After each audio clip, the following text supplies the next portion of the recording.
For most of us, eating is about so much more than just fuel. It's how we connect, it's how we celebrate, it's a simple, everyday joy. But as we get older, that really fundamental pleasure can be at risk. So today, we're going to dive into a new way of thinking about oral health that's helping seniors get back one of the best parts of life. Just listen to this. It's a quote from a woman named Grandma Wang, and wow, it just perfectly captures what we're talking about. It's not about just eating to survive, right? It's about the freedom, the pure joy of tasting your food and eating what you love. And that leads to a really tough question, one that a lot of families are grappling with. What happens when eating stops being a joy and starts being a source of pain or difficulty or even fear? That's the challenge we're unpacking. See, the problem is this kind of silent decline. The technical term is oral function, which really just means the ability to chew, to swallow, and to speak like you normally would.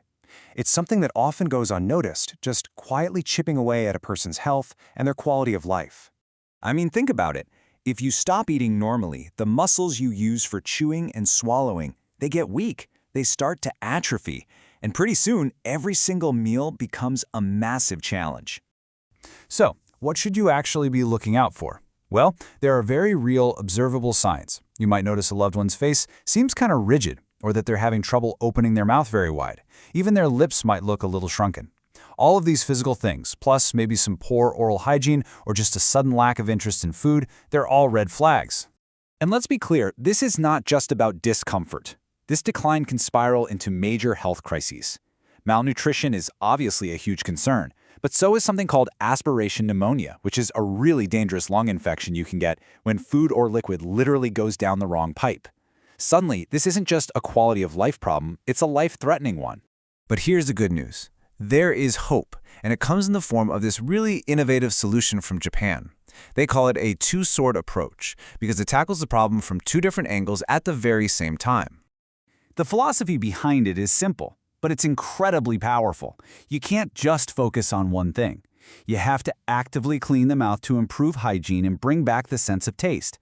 And you have to rehabilitate those weak muscles to restore function. It's all about attacking the problem from both sides. And this right here, this is one of the key tools. It's called the Naitoryu, or two-sword tongue trainer. Naitoryu is actually the Japanese term for a two-sword fighting style, which is the perfect name for it. One side is for cleaning away all that residue and thick tongue coating, and the other side is specifically designed to help exercise and train the tongue muscles.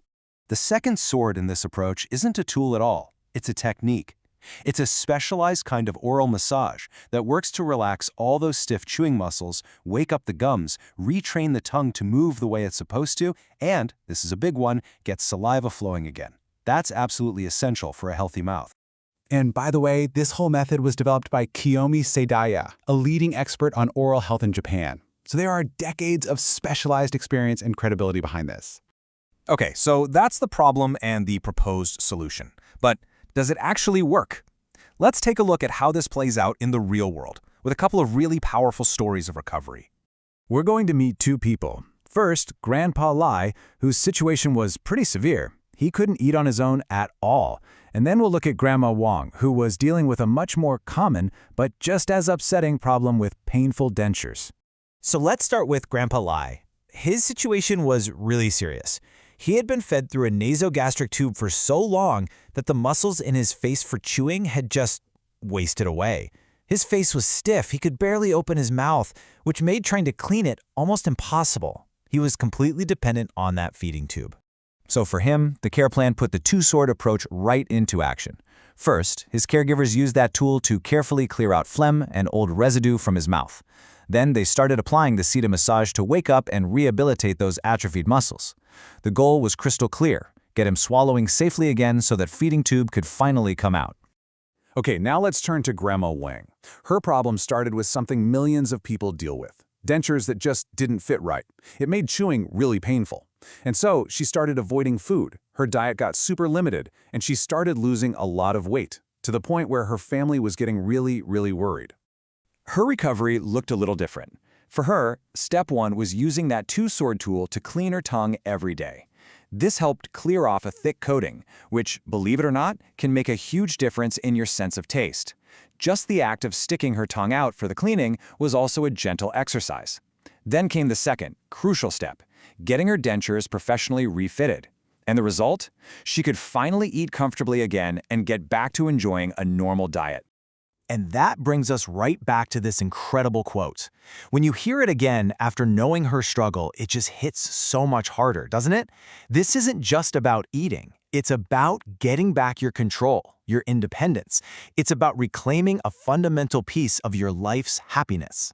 So what's the big picture here? What's the main thing to take away from all this? Well, at the end of the day, this is about so much more than just food. It's about reclaiming a person's quality of life. Let's just quickly recap the key lessons. First, oral health isn't some separate thing. It is absolutely critical to your overall health and happiness. Second, being proactive and paying attention can prevent these problems from getting really serious. Third, we've seen proof that a two-pronged attack, deep cleaning plus muscle therapy, really works. And finally, maybe the most important point of all, it is never, ever too late to help someone reclaim that simple, profound joy of eating. And that really leaves us with a question, doesn't it?